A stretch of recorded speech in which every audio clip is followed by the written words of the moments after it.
So we started this new series this week, and you might notice it's called Throwback. We're kind of taking it back to the wonderful 80s and 90s that so many of us love and maybe miss at times. I'm looking around, I'm like, I think we've got some 80s babies and we got some retro people in the house, and so it's good stuff. And I really wanted to take a look at what God can do with our past and how we should relate to our past. What do we need to do with our past? Sometimes we look at things in our past and it's good stuff and we're excited. How do we build on that, right? And sometimes we look at our past and we're like, man, this is rough and I don't know, and we try to hide those things. And I would encourage us to look at, God, what can you do even with my past? How are you going to use that to shape who I'm supposed to be? How are you going to use that to create in me what you want to create in me and do in me in the future? And so just a lot of cool examples in that. This past weekend we were talking with a friend, Tara and I were, and she was talking about how her phone cracked. And it was a funny story. Her friend was holding this phone, and I don't know, it slipped out. You know, you're holding two phones, and they were at the mall shopping. I guess ladies go to the mall shop. See, it's different. I've learned this being married 11 years. This past weekend has been 11 years for me and Tara. Oh, thank you. Oh, wow, you don't have to do that. There's applause meters. No. And so, you know, one of the things that I've learned is Tara and I look at shopping very different. I look at it as a by necessity only. I look at it as like, oh, that means like there's something that I need, and for some reason it's not available online, and I got to go get it in person. So I enter a store or the mall with the intention of finding where this thing is as soon as possible, getting it, purchasing it, and then going back home. Like that's to me, that's accomplishing. That just feels good. To like pull into a place at the mall and walk in and find what I'm looking for. Sweet, I found it. Awesome. Get it and go home. Like, that's awesome. But Tara's like, no, that's not how this works. It's like an Olympic sport. You know, it's like you got to go try everything. You have to look at everything. We're not trying to buy. What did you need to buy? Oh, I need to buy, you know, a pair of shoes. Like, why are we looking at a hat then? You know, and well, because I want to. So I've learned it's different. So you like to try things, and so, you know, people have little stuff. You smell stuff too. Like Tara does that. The other day she was looking at some stuff and she was spraying all these different sprays, and I'm just like, what are you doing? Are we buying? I didn't know we were buying perfume. Why are we buying perfume? Like. And she's like spraying like 8. I'm like, how do you know what you like? You've got like 12 different sprays on your arm. It's just all this like new creature you created. And so you know, these two friends were shopping, and one of them, I guess she was trying some lotion or something, and her friend's phone slipped out of her hands and smacked on the ground, and it cracked. She's like, oh my God, oh no. And so they go to get it fixed, and they were telling us this story, and I thought it was funny because she was saying like, oh wow, look, my home button's working now, and it wasn't really working that well before, and it's working better now. And she didn't realize it. Like, she just was hoping to get her screen fixed, but in doing so, she actually got more fixed than she even thought. And I was listening to this story, and I was kind of listening, and I was keeping quiet, and I was like, oh, that's good. I'm going to talk about that, because, you know, a lot of times we go through life and we want God to fix something because we know there's something wrong. We know there's some broken stuff in our past. We know that there's some things in our heart that aren't quite right. We know that there's some areas that need to be cleaned up. And so we finally get to the point where we're like, well, I can't deal with that. Like, I can deal with some of these other things, but I can't deal with that. So let God finally surrender to him and let him fix that. But what happens when you truly surrender things to God is he does even more than you expected. Like, you get things back, and even stuff you didn't even know was broken comes back fixed, and you got new features and updates. You're like, what in the world? I've got peace and joy. I was just trying to get undepressed, right? And so it's like when you give control over to God, it's what he does. He does even more. He goes above and beyond. So it's important that we learn to use our past, not to drive us away from God, but we let it drive us towards his purpose. And that's a choice that we have. We can let it pull us away, like, well, I've got some stuff, and I can't really surrender my life to God. I can't really live that life because, see, people know who I used to be. And so either we just don't try because we feel bad, or we're worried about what people may say because they know who we once were, or we try to hide from our past and hope that no one ever finds out what we've done, or hope that no one ever finds out who we really used to be, because if they find that out, man, I don't know if this is going to work. I'm not going to be able to be used by God. And so we live very guarded and very cautious because we're like, I can't go out too much. I can't push myself and put myself out there too much because, who am I to truly live this big, surrendered life to God? Who am I to act like this holy Christian? Who am I to stand up and act like I know something, or I can say anything to anyone about something because I've been somewhere that just isn't right? I've done some things that I still feel like I can be judged for. And the enemy will use that. He'll use that past to keep you locked in, to keep you from ever being active, to keep you from ever stepping into the purpose that God has for you. But God's saying, listen, if you'll just give it to me, like I'm not even worried about it. In fact, I'm going to put it all on display. I might let everybody see who you once were because I want to let them see who you are now. And when I make you new, seeing that difference of who you were and who you are now, that sometimes is what people need to see like, wow, God did something amazing. He did something great. And so I want to focus on the life of someone I relate to a lot. His name is Samson. He was a very strong and powerful man, so that's why I relate to him so much. Not really. He's actually kind of a messed up dude, so I should be careful saying that. But anyway, so if you have a Bible, open up to the book of Judges. This is in your Old Testament. This is kind of before Israel had kings. They had judges. They had people that kind of led in this way, and then later on they're like, we need a king like everybody else. And so it's a different kind of deal. So you had the different tribes of Israel, and you had different people. And in this time, Israel was kind of really stepping out of bounds a lot. They were just kind of picking up stuff from other people. They were not living right at all. They were not really serving God. They were not obeying Him. They weren't living the way they were supposed to live. They weren't living the set apart way that God had designed for them to live. They were just kind of living like everyone else. And so this is what's going on. So Judges 13. Again, the Israelites did evil in the Lord's sight, so the Lord handed them over to the Philistines, who oppressed them for 40 years. In those days, a man named Manoah from the tribe of Dan lived in the town of Zorah. His wife was unable to become pregnant, and they had no children. The angel of the Lord appeared to his wife and said, even though you have been unable to have children, you will soon become pregnant and give birth to a son. So it's always interesting to me how God likes to do something with what you could never do. Like, he could have done all kinds of things. He could have been like, hey, you're going to be awesome. But he's like, I'm going to choose the one thing you've never been able to do, and then I'm going to do it in you so that people can see that this is from me. So maybe we walk around thinking like, I've never been able to forgive people. God may be setting you up to be the most forgiving person there's ever been. Like, God, you may say, like, I've never been able to speak. I've never been able to lead people. I've never been able to have faith for anything. God is probably going to use that to set you up to have a faith that would move mountains, a faith that would shake generations, because he's not concerned with what you're great at. He'd rather look at what you can't do. He'd rather look at what you're unable to do. He'd rather look at what you don't have and then give you an abundance of that thing. Right, so here's what's happening. They couldn't have kids, and he says, you're going to give birth to a son. So be careful. You must not drink wine or any other alcoholic drink or eat any forbidden food.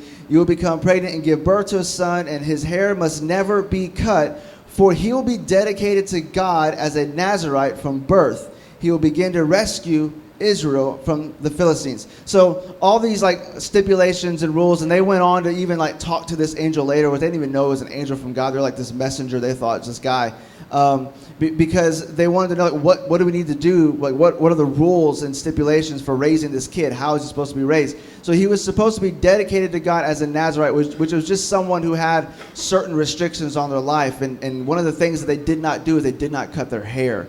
And so this was just a certain type of people, and this is like the kind of dedication God wanted from him and from their son. But what I feel from when I look at this is two things. Number one, the first verse in here is the Israelites did evil in the Lord's sight. So the Israelites are off track.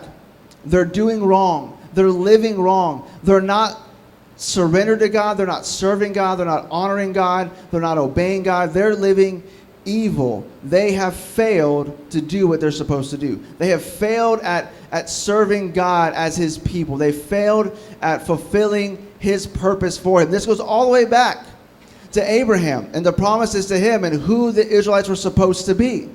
And these people in this generation, in this time, they were failing. They were not doing it. But what does the angel come to do? He doesn't come to condemn them and say what's going to happen to them because of it. He gives them a way out. He gives them a new hope. He gives them this son that's going to be born. And he says that the purpose of this child is that he will begin to rescue Israel from the Philistines. So what I learned from this is that even your biggest failures are not big enough or bigger than God's redemption.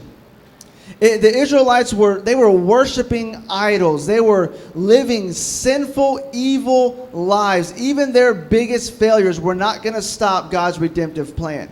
And so many times we look at our past and we think the evil that we've done, the wrong that we've done, the mistakes that we've made now keep us out of having the opportunity or the ability to step into the purpose that God has for us.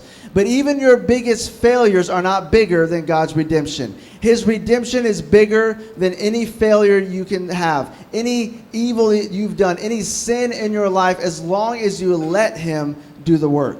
As long as you stop and surrender your life to him, surrender the past to him. Let him give you a new start, and he'll do it. And this is what he was doing to the people. And so, sure enough, this happens. They have this son. They raise him. They name him Samson.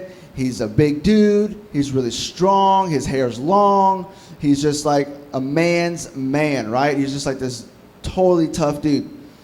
Well, Samson was not a perfect guy either. Samson had some issues. He had some weaknesses. He kind of took for granted a lot of the things that he had, and so he kind of lived his life just the way he wanted. And here's an example of that. So Judges 14. I'm going to read fast. I want to read a lot, but this is just, there's so much in his story that it'd just be easier to read it than like trying to skip and explain. So I'm just going to read it here. Judges 14. One day when Samson was in Timnah, one of the Philistine women caught his eye. When he returned home, and the guy's like, When he returned home, he told his father and mother, a young Philistine woman in Timnah caught my eye. I want to marry her. Go get her for me. Dang, Samson, I'm talking to your dad and your mom like that. Like, hey, this woman caught my eye. I want to marry her. Go get her for me. I think he had a little bit of entitlement. But anyway, so his father and mother objected. Isn't there even one woman in our tribe or among all the Israelites you could marry? They asked, why must you go to the pagan Philistines to find a wife? So this is the issue, right? The Philistines have been oppressing them. They've been handed over to them. They're ruling over them. They're pagan people. They're not God-fearing people. They worship false gods, false idols. They're the kind of people that, like, you're not going to marry them, and now all of a sudden you're going to live this godly, God-honoring life, right? So you're going to be worshiping idols in the same home that you're supposed to be worshiping God, and it just kind of doesn't work that way, right? So his parents were objecting, but she caught his eye. So he told his father, "Get her for me. She looks good to me." I guess there you go, right? So his father and mother didn't realize the Lord was at work in this, creating an opportunity to work against the Philistines who ruled over Israel at that time. As Samson and his parents were going down to Timnah, a young lion suddenly attacked Samson near the vineyards.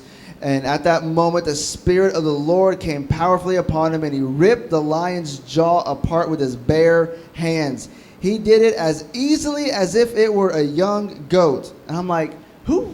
Really? Like, as easily as if it was a young goat? Even doing that to a goat seems a bit rough to me, but okay, it's a lion. Anyway, I'm like, who wrote this? Do you think that's easy? As easily as a young goat. Where am I? But he didn't tell his father and mother about it. So when Samson arrived, he talked to the woman, and he was very pleased with her. Later, when he returned to Timnah for the wedding, he turned off to the path to look at the carcass of the lion. He wanted to look at his handiwork.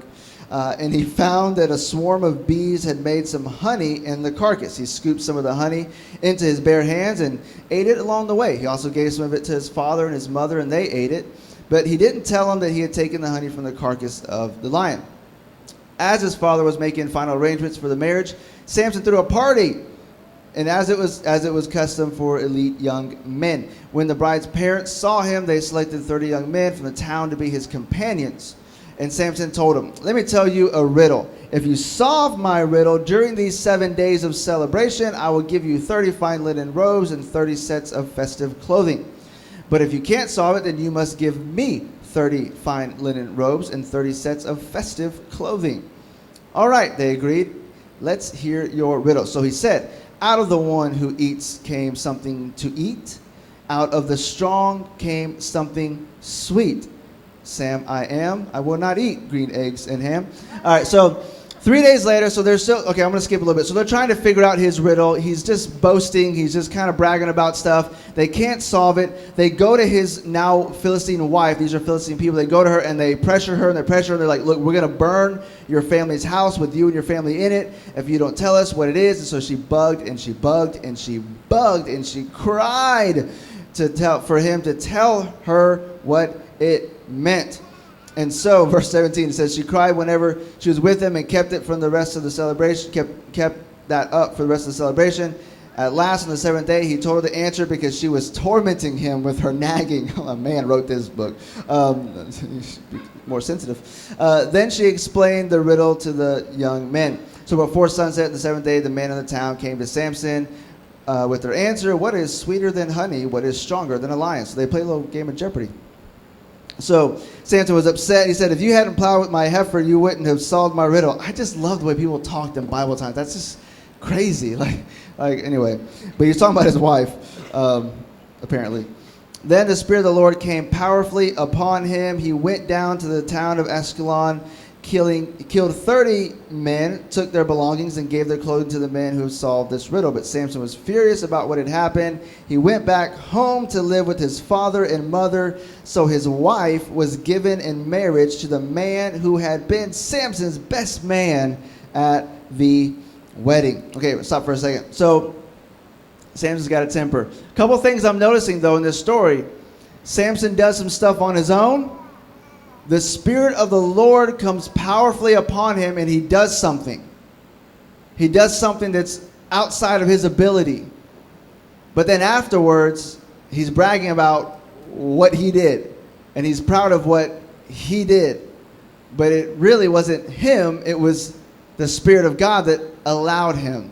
But this is kind of the beginning of this pattern for Samson. So he gets upset about this thing. He leaves. He goes back home with his parents. And his wife is given away because, like, well, you know, she can't just not be married. She's supposed to be married, whatever. So the dad gives the wife away to Samson's best man. So Samson gets upset about this when he finds out, because he comes back and he's like, okay, I got over it. You know, I'm going to come, you know, be back with my wife, whatever. And the dad's like, no, don't go in there. You can't see her. I gave her away to your best man to be married. So he was upset. He burned a whole bunch of the Philistines' grain fields.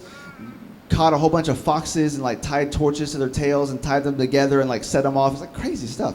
Anyway, so he burned all their field. He was all upset, and then of course the Philistines were upset at him for this, and they kind of come after him, and he finds a jawbone of a donkey, and he takes that and like kills 1,000 people with it, and he's just all kinds of crazy.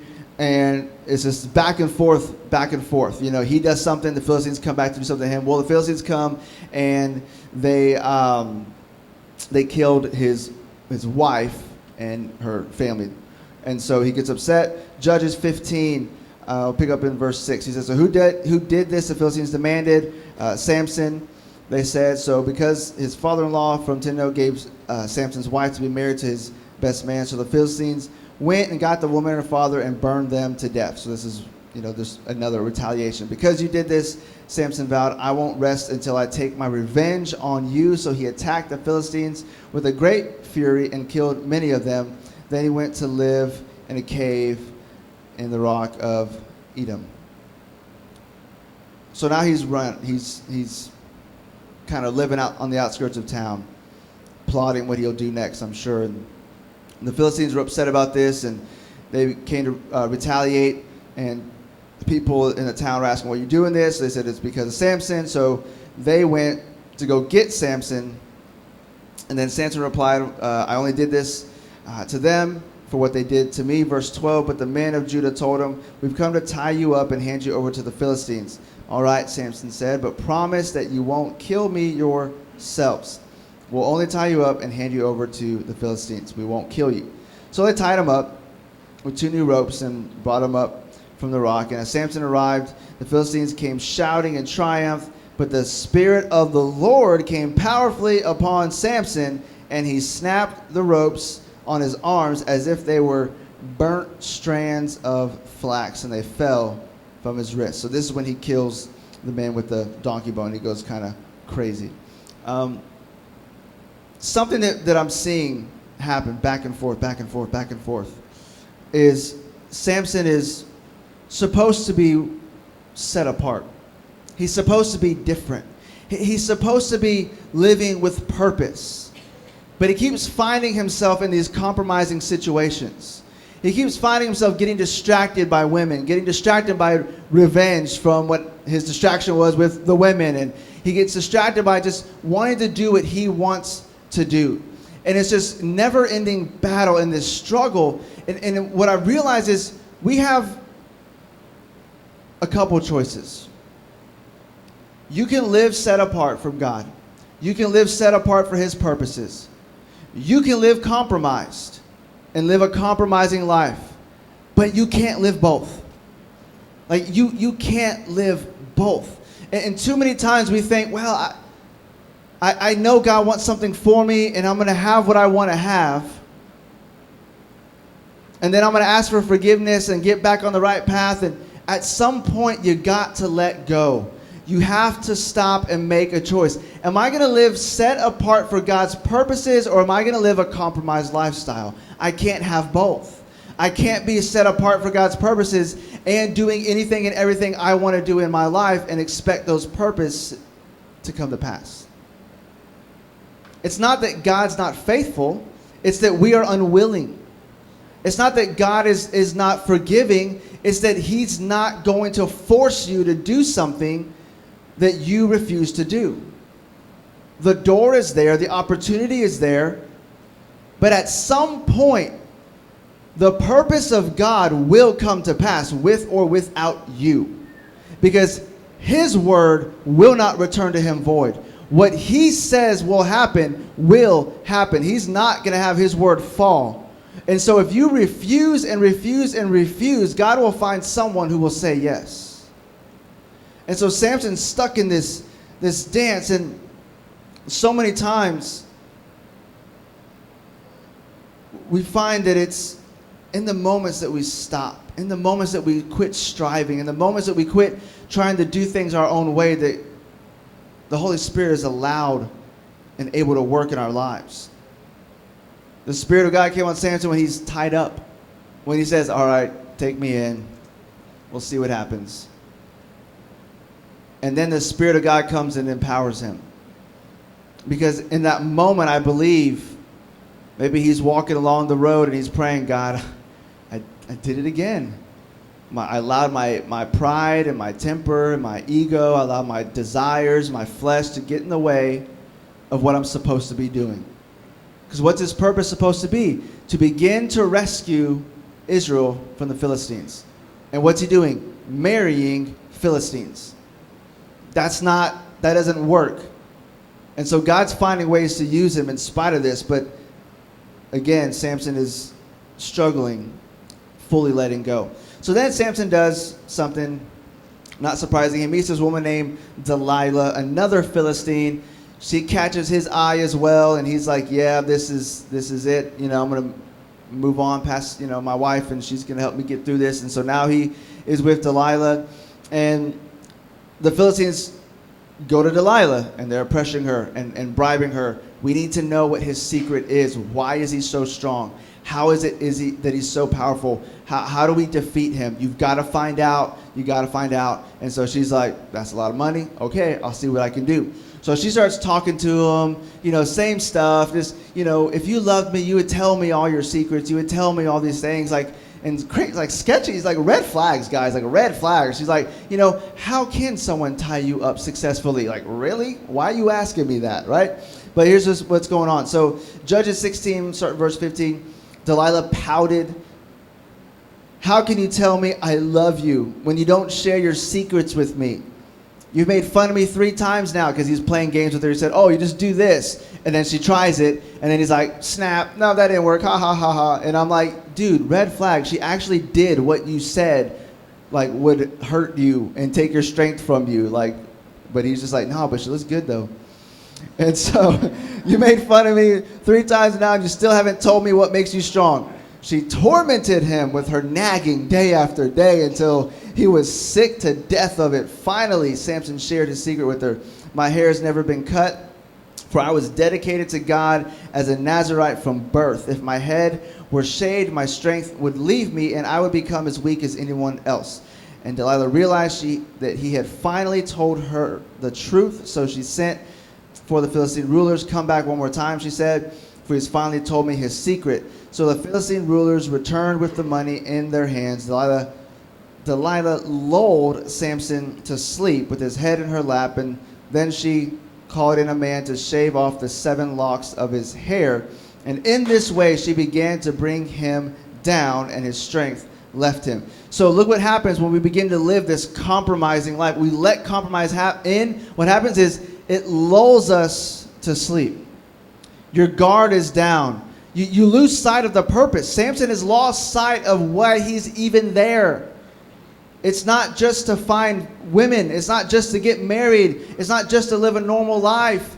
And I'm sorry, but a lot of the things that you have going on in your life are awesome, and they're great, and your families are great, and your jobs are great, and your hobbies are great. But that's probably not the reason why you're breathing air on this earth right now. God has a purpose for you that is more than go to work, go fishing, come home, go to work, come home. It's more than just that.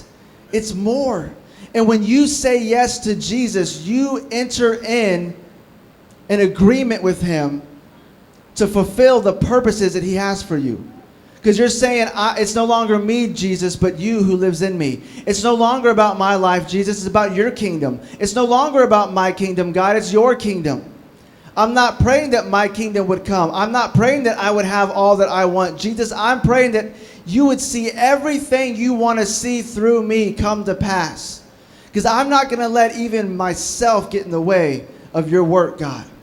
So he had lost sight of his purpose. He was lulled to sleep. And in that way, the enemy began to bring him down. It's not always a quick strike that knocks you down.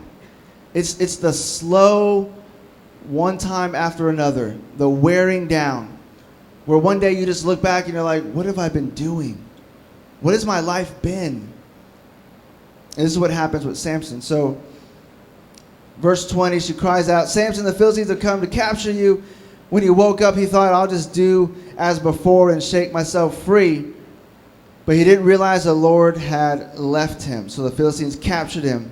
They gouged out his eyes. They took him to Gaza, where he stood, where he was bound with bronze chains and forced to grind grain in the prison. So, because of this, he let his guard down. He lost focus. He lost sight. He was lulled into forgetting about his purpose. He compromised who he was supposed to be. And because of that, he made mistakes, and the Lord was not with him the way the Lord was with him. And many of y'all may feel like you're in this season where you've made mistakes. You've lost focus. You've lost sight of the big picture. You've lost sight of God's plan and purpose for your life. And you're thinking, I've lost it. The God's not with me anymore. I don't feel him when I worship like I felt him before. I don't feel him when I open my Bible and search the word like I did in those early days. I don't feel him when I pray to him. I don't know if he hears me. I don't know if he loves me. I feel like I've lost it. I'm blinded now. I can't see truth. I can't see him. I can't feel him. His presence isn't with me. And even if that's where you are, you need to realize that you have a verse 22 in your life. Verse 22 says, but before long his hair began to grow back. See, the enemy thought it took away the plan and the purpose that God had for his life, but the enemy just delayed it. The enemy just took him on a detour. Because what God has created in you, no enemy can take away from you. What God has done, no enemy can undo. The enemy did not give Samson his hair. He cannot fully take it away. He did not give him his power. He cannot fully take it away. He did not give him his purpose. He cannot take it away. And God says, you know what? I grew that hair in the first place. I can go ahead and grow some more for you, Samson. Are you ready to get back on track? And so before long, his hair begins to grow back. And Samson prayed to the Lord, sovereign Lord, remember me again, oh God. Please strengthen me just one more time. With one blow, let me pay back the Philistines for the loss of my 2 eyes. And Samson put his hands on the 2 center pillars that held up the temple. All the Philistines were there watching. They were up on the roof watching. They were all down in the area watching, thousands of them, just mocking him and laughing at him, being entertained by what they had brought down. So Samson put his hands on the 2 center pillars that held up the temple, and pushing against them with both hands, he prayed, let me die with the Philistines.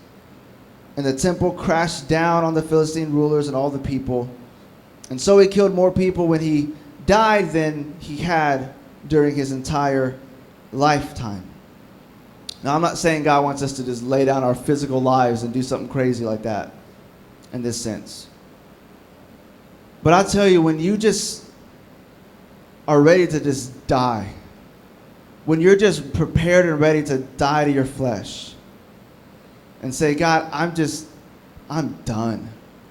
Just give me the strength to just follow you. Just give me the strength to do what only you want to do, God. I don't care about anything else. I don't need another relationship. I don't need another anything, God. I just need you. When you finally let go, God will do more than you could ever do in your lifetime, than you could ever do in your own strength, than you could ever do while you're trying to juggle God and everything else.